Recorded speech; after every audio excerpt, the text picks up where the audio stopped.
The divine is where all of my abundance and my flow comes from. And as long as I am right with the divine, then I absolutely cannot stand in victimhood. I can't, because it's not aligned with who I am as a divine being. It's not aligned with the gifts that I've been given as a divine presence and a divine container of spirit. I'm Waxéla Sananda. Thank you for joining me today. I just want to come to you and talk from my heart and speak into the collective and what I'm experiencing and what I feel the collective around me is sharing and experiencing right now. This is not an easy time to be alive and to be human.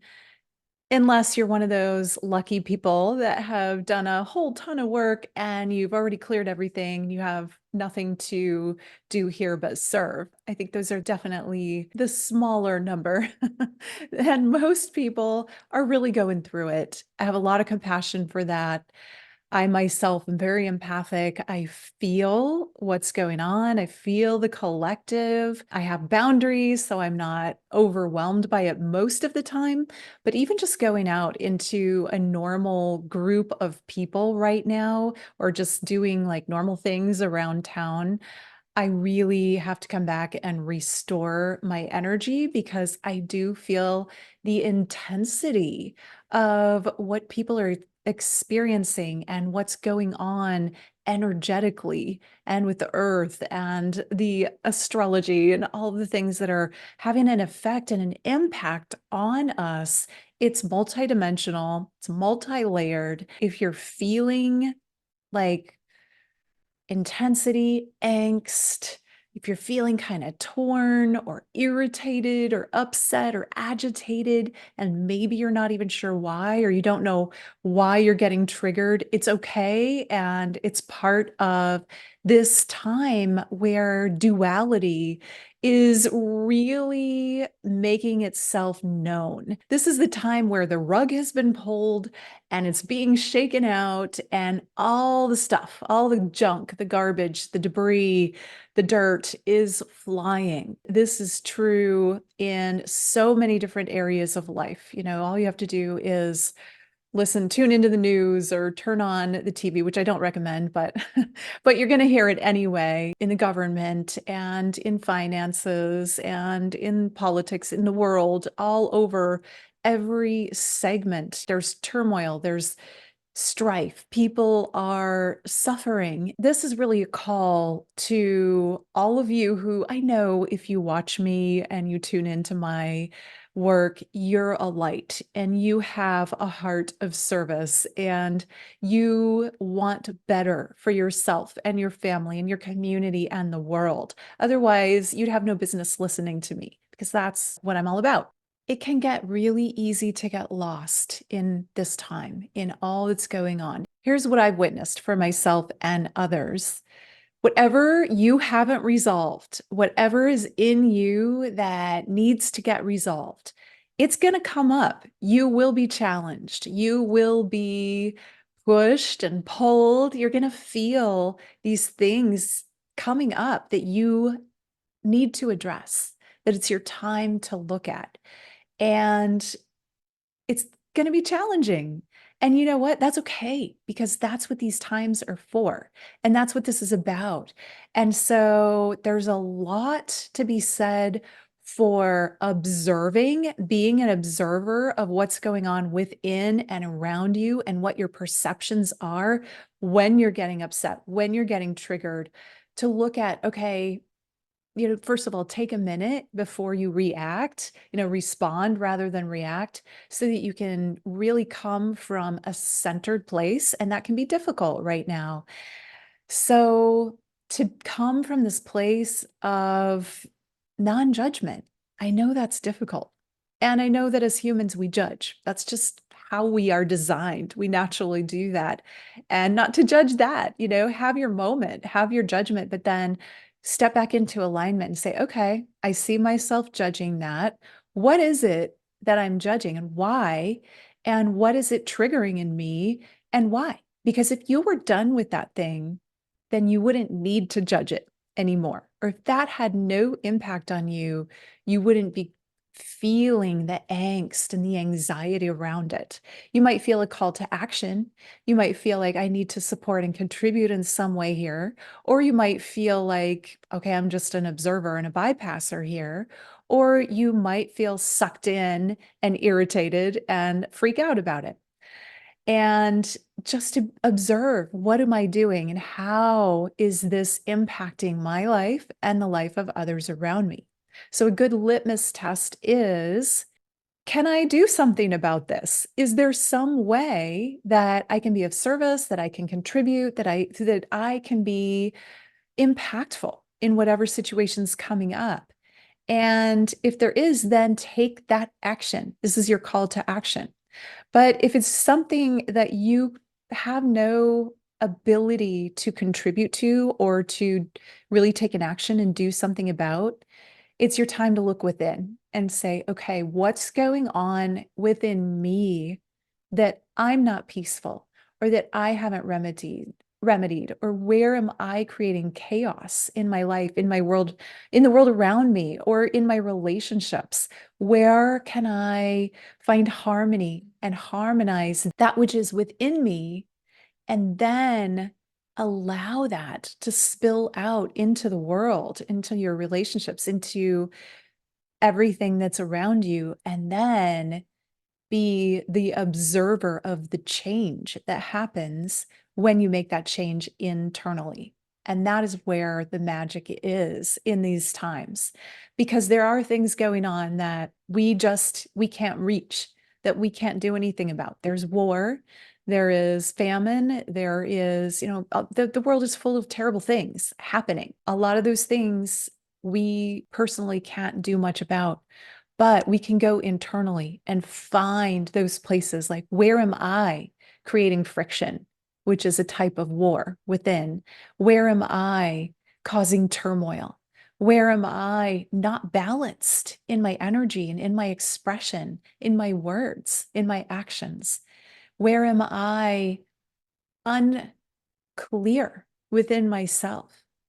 And where can I find that harmonization, that alignment, that clarity, that balance, that wellness, that wholeness? And where am I looking outside myself for somebody else to do that for me, for someone else to complete me, or for someone else to make a move or take an action so that my world can get better? Because that's not likely to happen in a lot of situations. You get to be the one who takes the action. You get to be the one that heals you or finds someone to support you in your healing.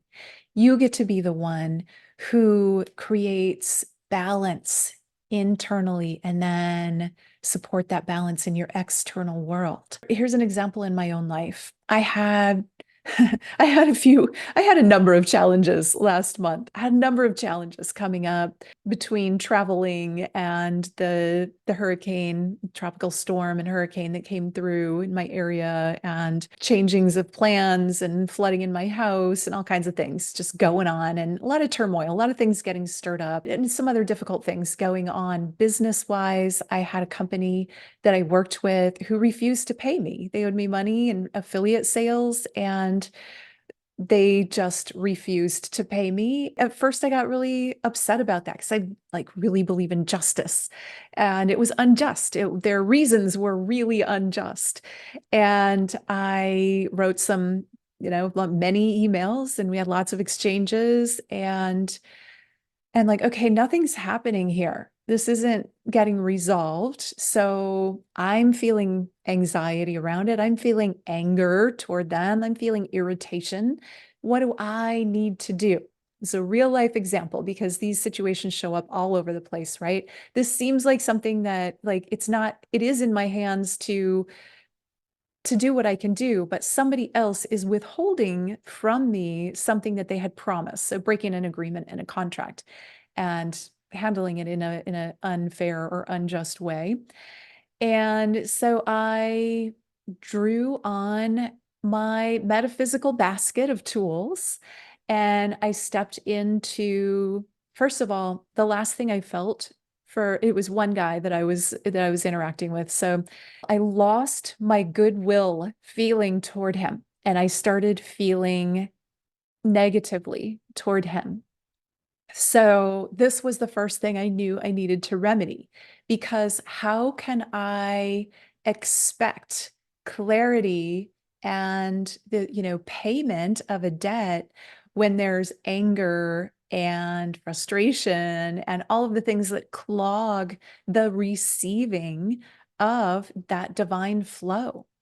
So, what I started to do is noticing, okay, where am I harboring resentment? Where am I holding on to upset anger, feeling of unjustness? Where am I harboring unworthiness? Like maybe I don't feel in some part of myself, I did feel like I deserved it, but because I did the work. But where do I feel, where am I stopping myself from receiving, essentially? I did that work. I went within and I started sending goodwill to this man.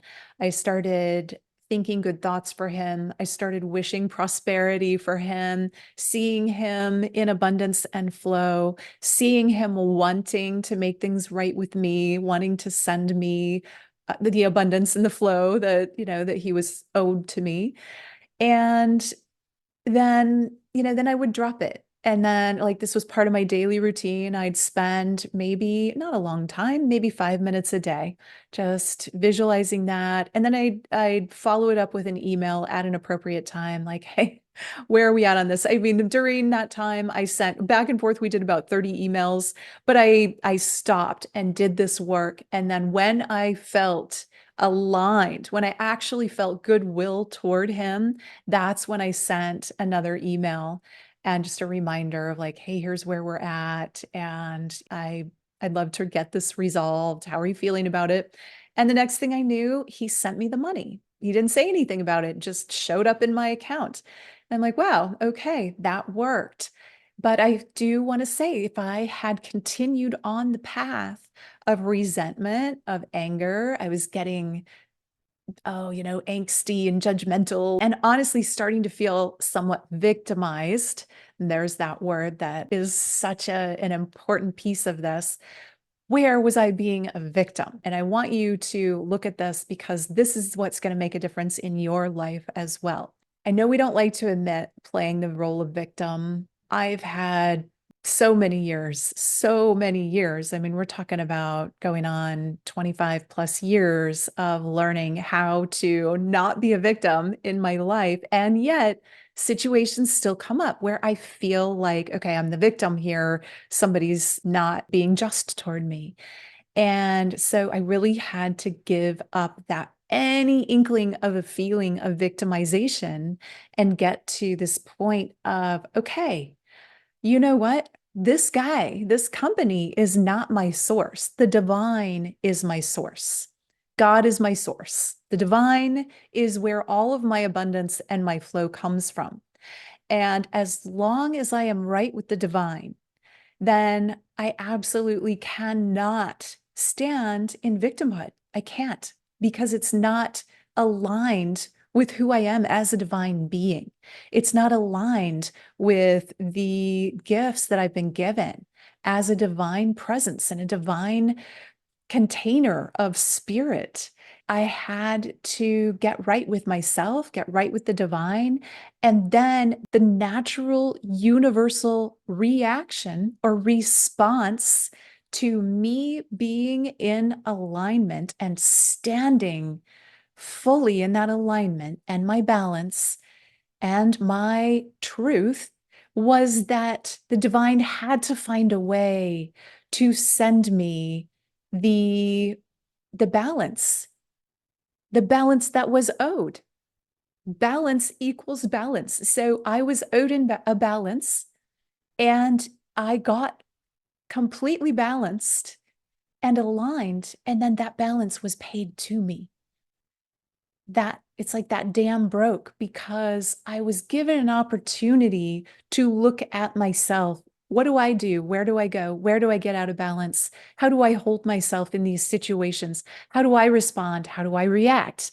And I was willing to look at that and do the work, do the internal internal work to right that wrong.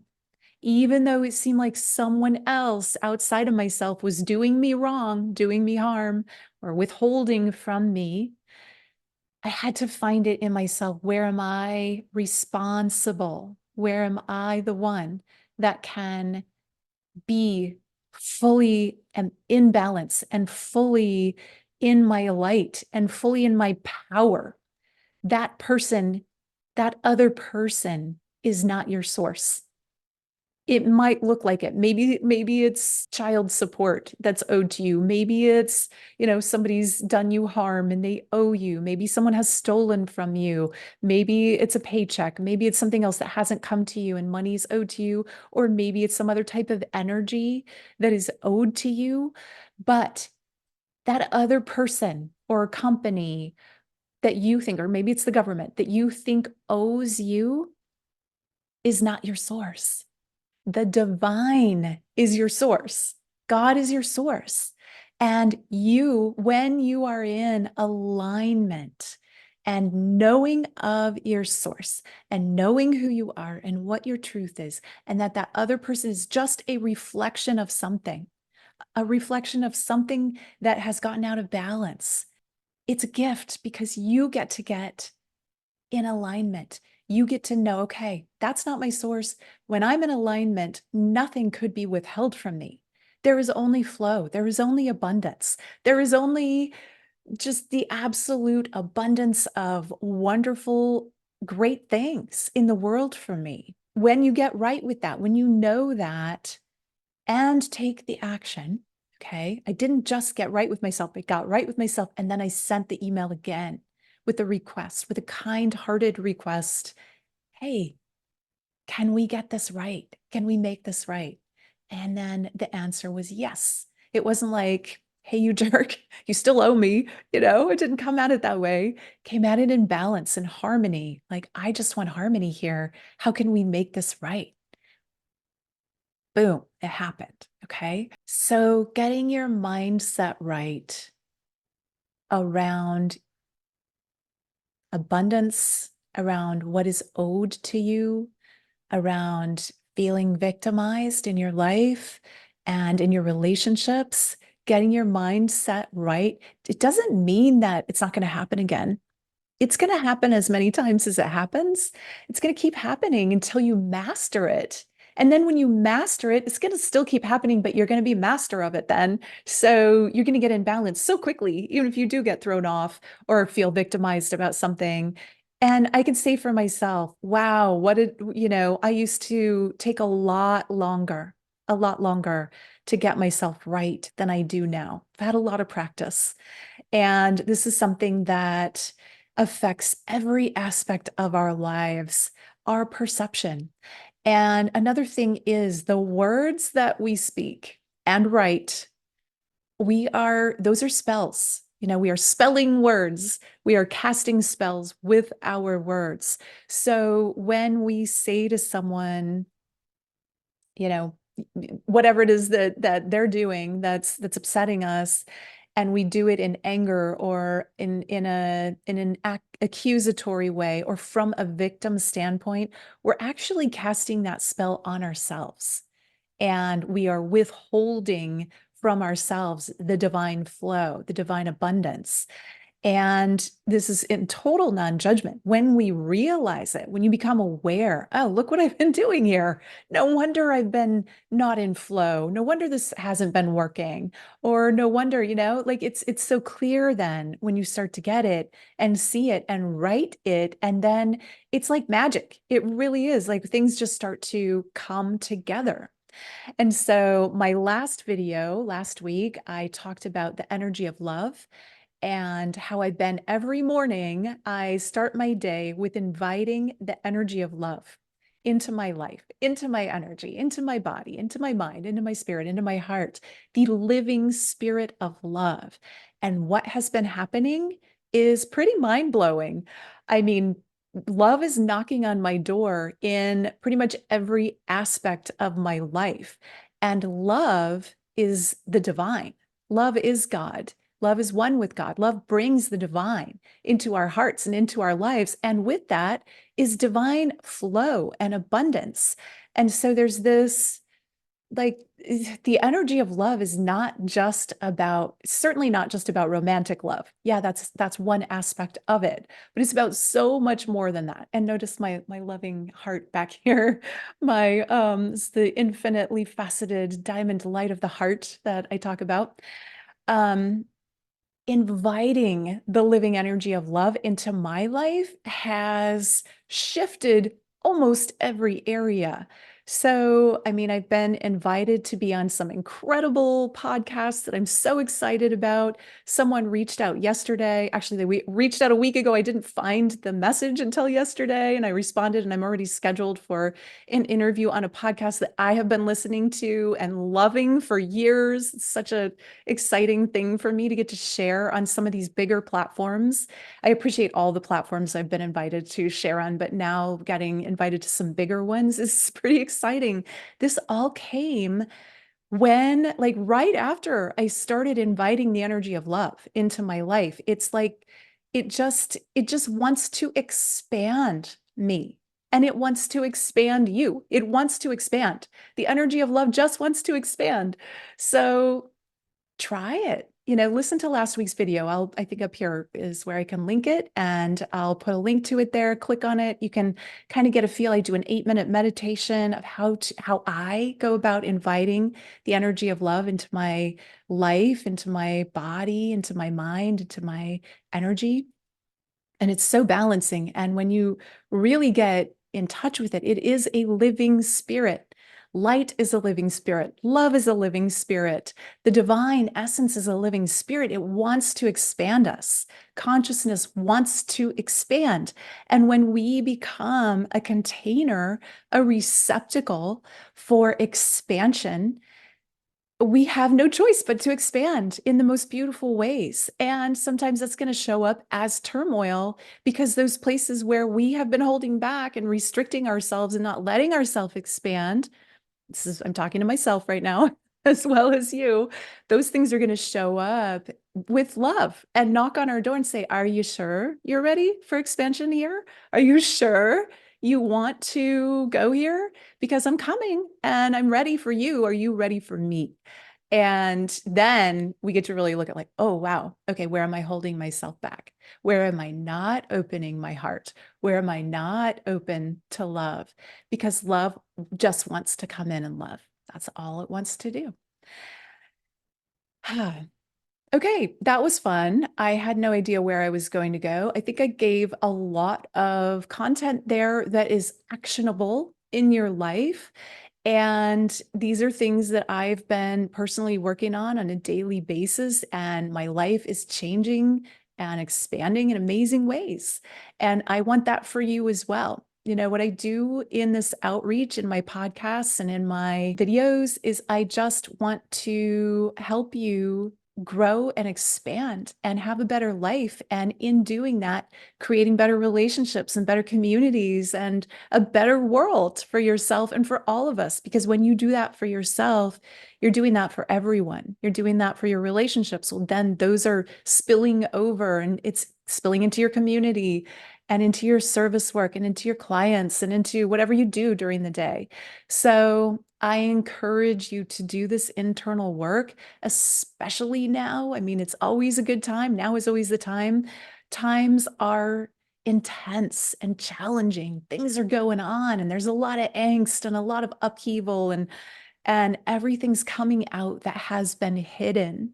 And so I invite you to really go in and excavate whatever you've been keeping under the rug, because it's going to come out one way or another, and look at your life and find those places where you've been holding yourself small, or holding yourself back, or holding on to a resentment or a victimization, or not forgiving someone, or not forgiving yourself. And where have you been holding out on yourself, not loving yourself? Now you get to take that time to get right with yourself, to get right with the divine, to get right with love, the energy of love, the spirit of loving, and see, where can I allow myself to shift, to upgrade, to hold more love, to hold more light, to be a greater expression in the world of my light, of my love. Miracles are happening, and they're happening to you, and they're ready for you. They're just knocking on your door. Let me know in the comments what part of this today is speaking to you. Is any part of it triggering you or upsetting you? Maybe you watched my last week's video. Have you started inviting the energy of love into your life, and what's happening with that? And anything else you might want to say about this, I'd love to hear. And I'd love to see your conversations in the comments with each other, not just comments, but hey, comment on somebody else's comment as well. So you can become a community. I mean, this really is my community outreach. I would love it if you would talk to each other too, support each other, hold each other up. This is our community of light. We are the ones that are bringing fifth dimensional or higher realm energies into this realm. That's what we're here to do. I know you feel it. If you're watching me, I know you are one of us, one of the star seeds, the light workers, the healers, the helpers, the service people that came here to make a difference. And so I applaud you for all that you do and all that you do to serve this realm and uplift this realm. This realm can really be a heaven realm or a hell realm and anything in between. And for most of us, it vacillates. Sometimes it's one and sometimes it's the other. We all go through our dark nights of the soul. Then we come out shining when we come out, when we get through it. So thank you. Thank you. Thank you for being here, for being you, for all of the actions that you take and all of the goodness that you bring. I appreciate you. I cherish you. I love you. Namaste.